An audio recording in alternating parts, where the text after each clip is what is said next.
انسان کی کامیابی اور ناکامی کا ایک معیار ہے جو ہمارے سامنے آ رہا ہے، اور یہ ہر شخص جانتا ہے کہ ہم جو بھاگ دوڑ دنیا میں کر رہے ہیں، صبح سے شام تک کی مشقت، آپ لوگ اکثر اپنے گھر والوں کو چھوڑ کر آئے ہوئے ہیں یہاں، کتنی محنت ہے، کتنی مشقت ہے، کتنی مشکلات اٹھا رہے ہیں، لیکن یہ سب کچھ کیوں کر رہے ہیں؟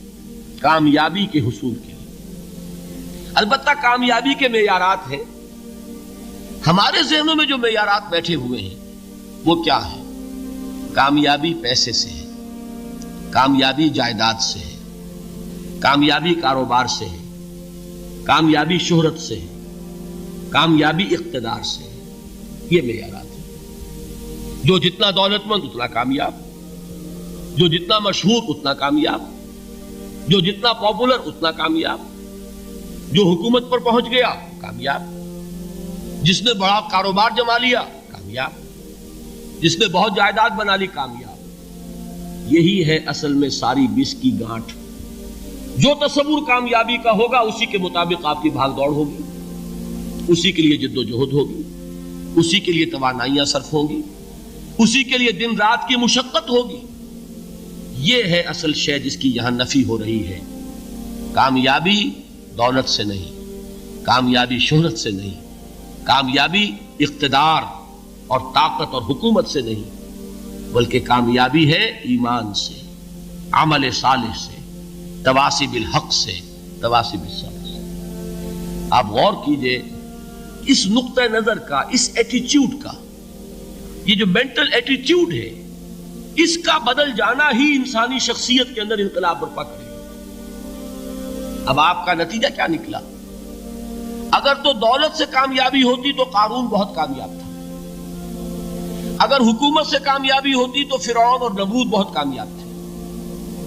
کامیابی ان سے نہیں ہے۔ کامیابی انسان دولت میں قارون کی دولت تک پہنچ جائے اور دنیا میں دبدبہ اور اقتدار اور سلطنت اور حکومت کے اعتبار سے وہ نمرود اور فرعون کا مقام حاصل کر لے، وہ ناکام ہے، خائب ہے، خاسر ہے، برباد ہے۔ اور ابو ذر غفاری کامیاب ہے، چاہے ان کے پاس کچھ نہیں تھا، جھونپڑی تک نہیں تھی، کوئی گھر نہیں تھا۔ حضور نے فرمایا ہے اللہ کے کچھ بندے ایسے ہوتے ہیں جو کسی محفل میں جانا چاہیں تو انہیں اجازت نہ ملے، جو کہیں اگر رشتہ کرنا چاہیں کوئی ان سے رشتہ کرنے کو تیار نہ، کہیں کوئی سفارش کرنا چاہے تو ان کی کوئی بات ہی نہ سنے۔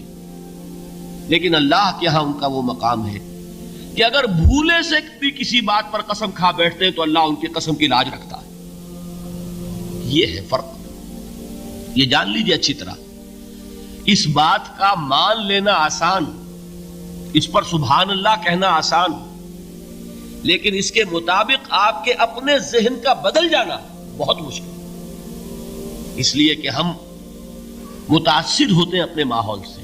وہ بڑا محل ہے، دیکھ کر ایک دفعہ جھرجھری آتی ہے، وہ بڑی سی 20 فٹ لمبی کار سناٹے کے ساتھ آپ کے پاس سے گزر گئی، ایک دفعہ اعصاب کے اندر ارتعاش ہوتا ہے، محسوس ہوتا ہے بڑے یہ نصیبے والے لوگ ہیں، بڑے خوش نصیب، بڑے کامیاب، حالانکہ کچھ معلوم نہیں کہ یہی سب سے بڑی بد نصیبی ہو سکتا ہے کہ یہی سب سے بڑی ناکامی ہو۔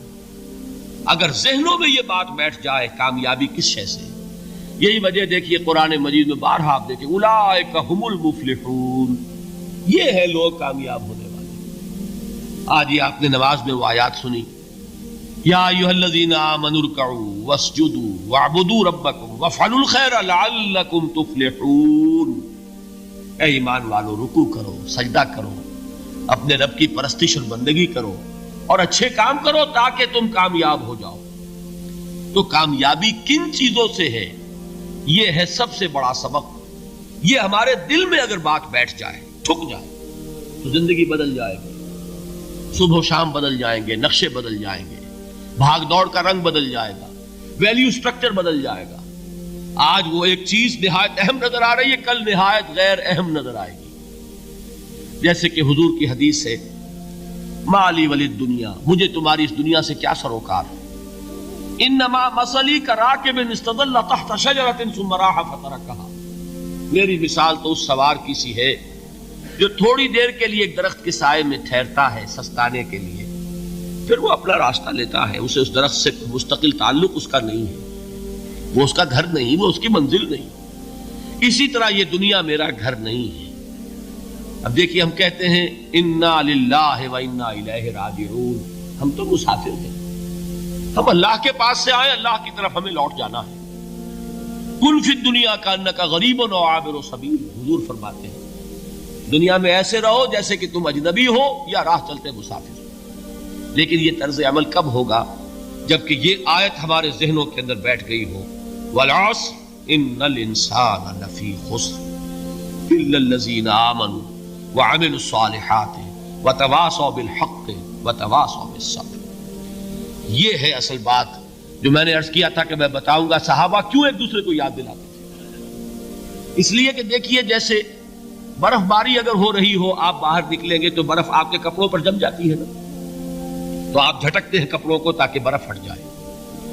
ہمارے ایمان پر اس دنیا میں رہتے ہوئے جب ہم متاثر ہوتے ہیں ماحول سے تو گردہ آ جاتا ہے، برف پڑ جاتی ہے، اس کو جھٹکتے رہنے کی ضرورت ہے۔ اور وہ جھٹکنے کی بہترین اور مؤثر ترین شکل یہی ہے کہ یاد رکھو کامیابی ان چیزوں سے نہیں ہے۔ چمک دمک جو ہے دنیا کی، یہ ساری چمک دمک جو تمہیں رجھا رہی ہے، جو تمہیں اپنے اندر گم کیے ہوئے ہے، یہ لفظ گم پر اقبال کا وہ شعر یاد آ گیا کہ کافر کی یہ پہچان کے آفاق میں گم ہے، اور مومن کی یہ پہچان کے گم اس میں ہے آفاق۔ تم گم نہ ہو کر رہ جاؤ، اس میں مبہوت نہ ہو کر رہ جاؤ، مرعوب نہ ہو کر رہ جاؤ، دنیا ہی کی محبت تمہارے اوپر ڈیرے نہ ڈال دے، تمہارے دلوں کے اوپر مسلط نہ ہو جائے۔ لہذا تازہ کرتے رہا کرو، والعصر ان الانسان لفی خسر الا الذین آمنوا وعملوا الصالحات وتواصوا بالحق وتواصوا بالصبر۔ پھر یاد کر لو، پھر تازہ کر لو اپنے اس یقین کو کہ کامیابی دولت سے نہیں، کامیابی ثروت سے نہیں، کامیابی اقتدار سے نہیں، کامیابی شہرت سے نہیں، کامیابی جائیداد سے نہیں، کامیابی ہے ایمان سے، کامیابی ہے عمل صالح سے، کامیابی ہے تواصی بالحق سے، کامیابی ہے تواصی بالصبر سے۔